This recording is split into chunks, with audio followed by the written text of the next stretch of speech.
game's pretty much recapped. I want to talk about Elvis because I saw this article and he basically may play everything to finish out the season. which is not what we wanted because we wanted a chance to see Berube, which I honestly, Jake, I think that kind of tells us what they feel about Berube. Yeah, I think they like him unfortunate. as, you know, a minor league goalie. I think that they like him in the role of As a you're stopgap playing, and a mentor. Yeah. you're playing, you're helping out our goaltenders in the minor leagues. You're playing with Cleveland, and if we have to rely on you for 4 or 5 games, we have no problem with that. But I don't think they view him as a backup goaltender. So basically, he's the new Brad Thiessen. Yeah, and there's nothing wrong with that. Brad Thiessen's No, a pretty good minor league goalie. Um, and there's a guys, reason why he's a coach over there now, too. exactly, 100%. So I don't, if that's the case, then I'm fine with it. I like the guy, and I'm wishing him luck in that role if he decides to continue forward with this organization in that Mm-hmm. role. Yep. But for Elvis, so he's played 51 games this season. If he plays the rest, he'll obviously finish with 60. My Mm-hmm. thought process here is this is the Columbus Blue Jackets trying to see if he can handle The that full starter workload workload. Yeah. because we haven't gotten the chance to see that. Because remember, it was Corpusalo who's the starter For, in the for the cut. 1920 season, Yep.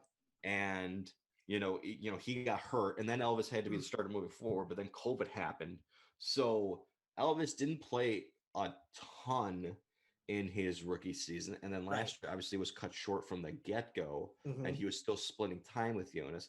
Now they made him the starter this year. That was Uh, more of a 50-50 split because the schedule was so much shorter, too. 100%, yeah.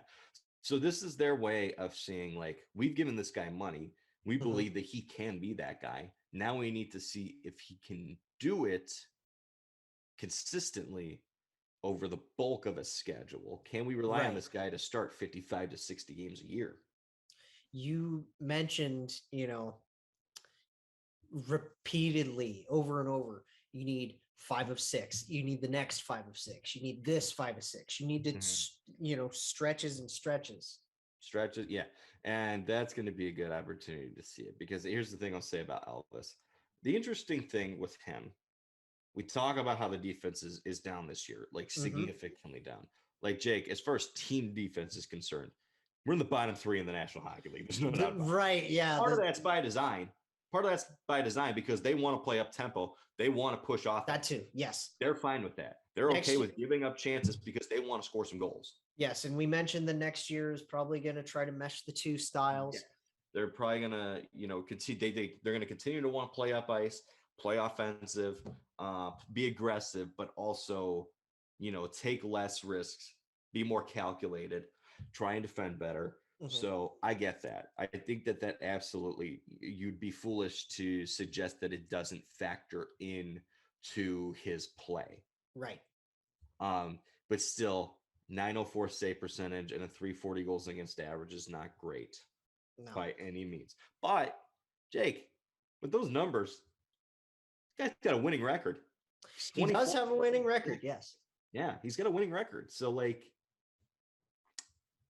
it's an interesting question because you can make a case with that kind of a record and how he's been playing. It's not been great, but he's been good enough on a lot of nights. Like the last game against the Red Wings, was he great? No. No. But he was good enough, wasn't he? He was good enough to win. 4 goals is never great from especially your starter.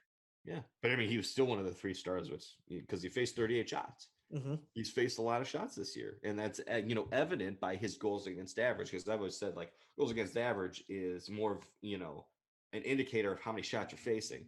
Right. Because a 920 save percentage with a 185 goals against average is different than a 920 save percentage with 285 goals against average. Right. You know what I mean?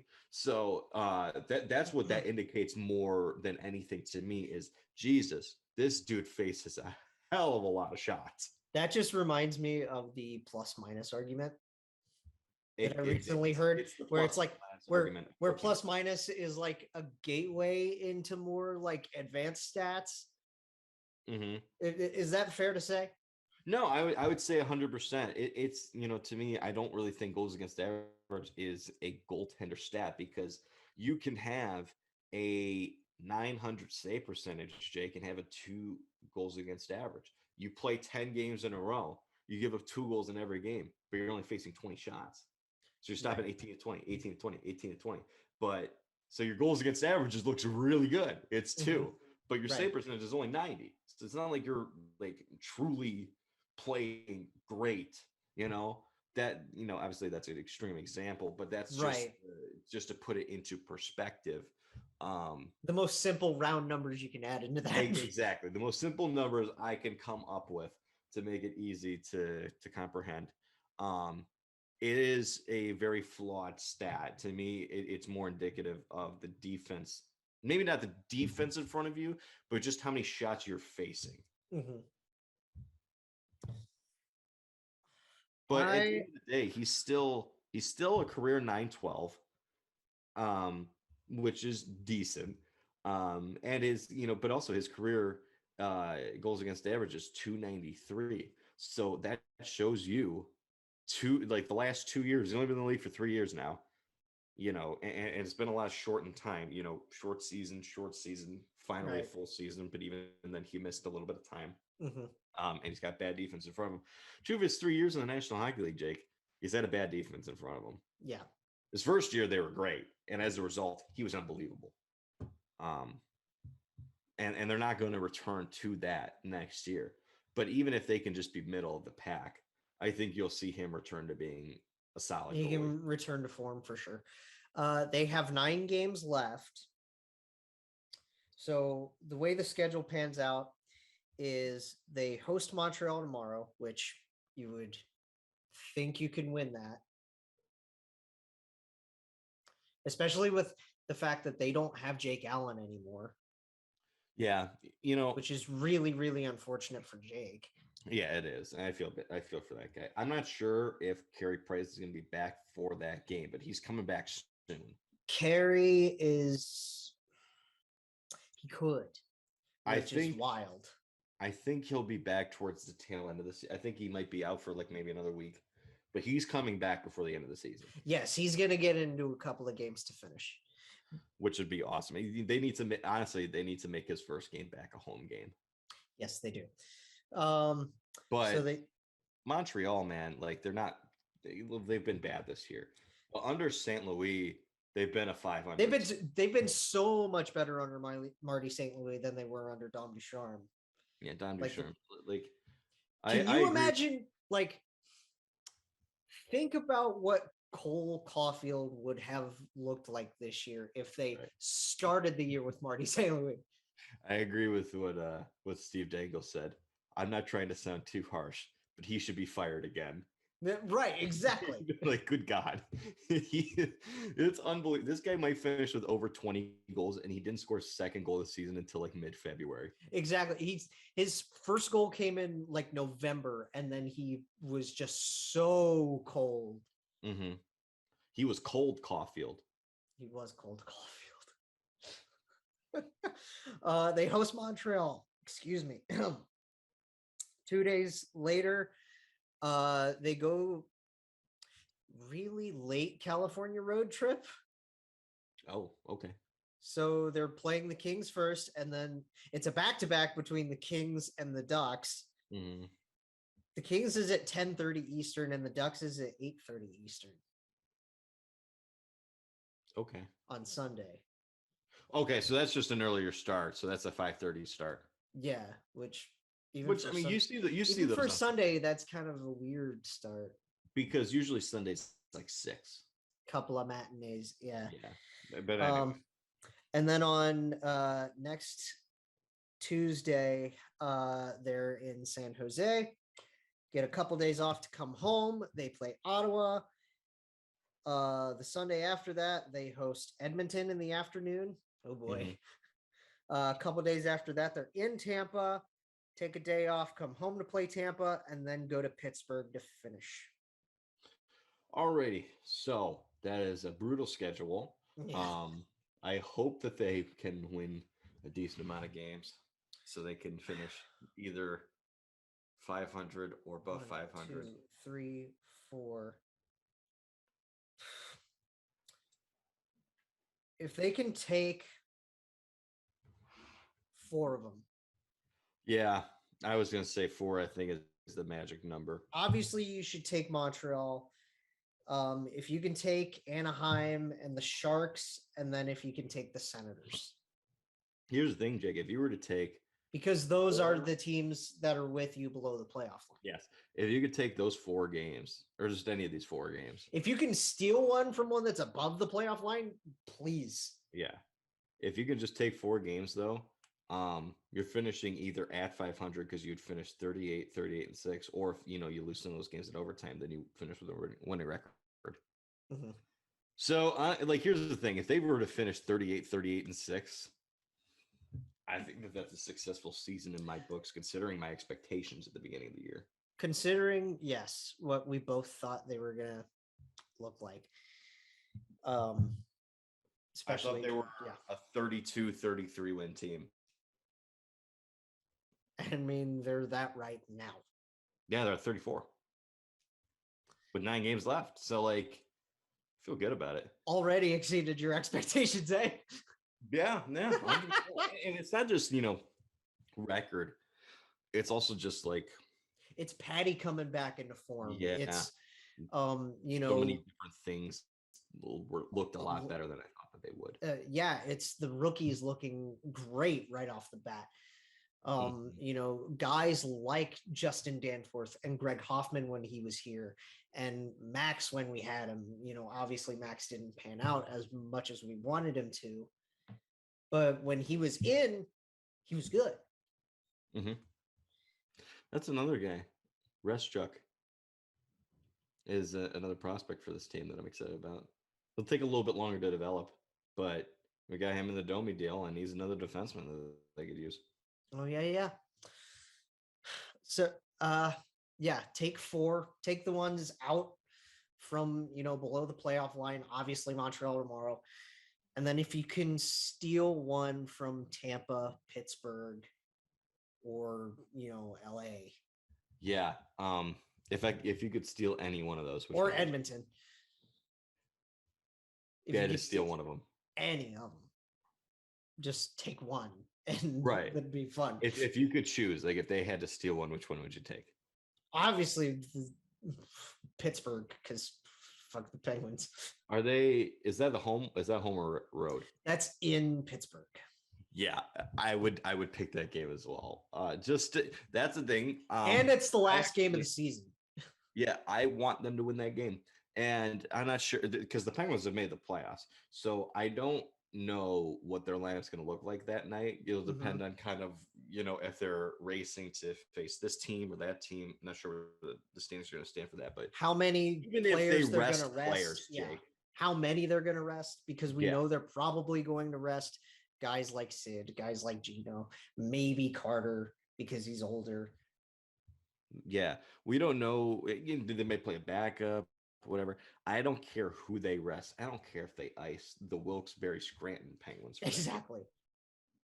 We gotta end the streak in Pittsburgh, even if it's not them at 100%, trying their 100% best, caring about the game. You gotta end that streak.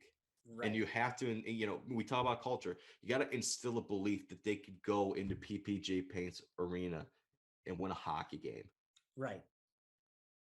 So that's what I'm looking for. I don't care about record anymore. They could go 1-8 the rest of the season. If they win that one against the Penguins on the road, I'll be okay with that, because that's important.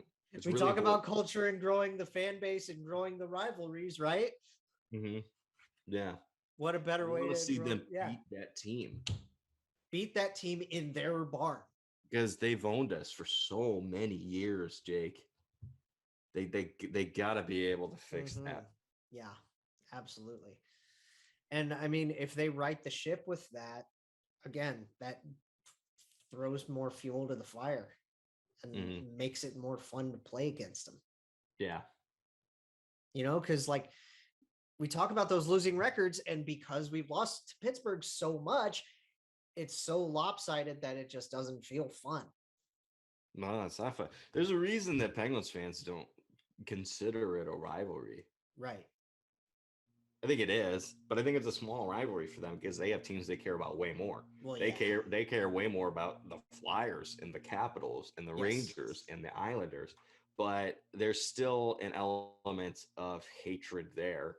And Hmm. I'd like to climb that a little bit. I'd like to get to a point where we're hated more. We're never going to be hated more than the Capitals or Flyers Well, or no. Rangers, but I'd love to be hated more than the Islanders.